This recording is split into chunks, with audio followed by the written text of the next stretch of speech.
കൈപ്പത്തി എങ്ങനെ വരയ്ക്കാൻ നമുക്ക് നോക്കാം ഇന്ന്. അപ്പോൾ അതിന് വേണ്ടിയിട്ട് ഇവിടെ ഒരു റെക്ടാങ്കുലർ ബോക്സ് ഞാൻ വരച്ചിട്ടുണ്ട്.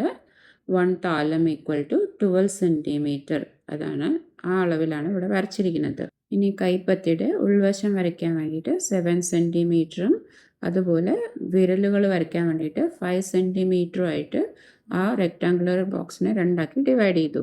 ഈ 7 സെൻറ്റിമീറ്ററിൻ്റെ ബോക്സിനെ ഈക്വലായിട്ട് 4 ആയി ഡിവൈഡ് ചെയ്തിട്ട് അതിനകത്തൊക്കെ സർക്കിൾസ് വരച്ചു വയ്ക്കാം. ഫ്രീ ഹാൻഡായിട്ട് സർക്കിൾസ് വരച്ചു വയ്ക്കാം. അത് ആ കൈപ്പത്തിയുടെ ഷേപ്പ് ഇത്തിരി ഭംഗിയായി വരാൻ വേണ്ടിയിട്ടാണ് അങ്ങനെ ചെയ്യുന്നത്. ഇതാണ് കൈയിൻ്റെ ബേസ് സ്ട്രക്ചർ. ഇനി നമുക്ക് എളുപ്പത്തിൽ തള്ളവിരലും അതേപോലെ ബാക്കി വിരലുകളൊക്കെ വരച്ചെടുക്കാനായിട്ട് പറ്റും. കേരള മ്യൂറൽ പെയിൻറ്റിങ്ങിൽ എല്ലാം താലപ്രമാണ രീതിയിലാണ് വരയ്ക്കുക. 1 താലം എന്നുകൊണ്ട് ഉദ്ദേശിക്കുന്നത് നമ്മുടെ കൈപ്പത്തിയുടെ നീളത്തിനെയാണ്. താലത്തിനെ ഒന്നും കൂടി ചെറുതായിട്ട് നമുക്ക് കാൽക്കുലേറ്റ് ചെയ്യാൻ വേണ്ടിയിട്ടാണ് 1 താലത്തിനെ 12 വെച്ച് ഡിവൈഡ് ചെയ്യുമ്പം അങ്കുലയിൽ കിട്ടും.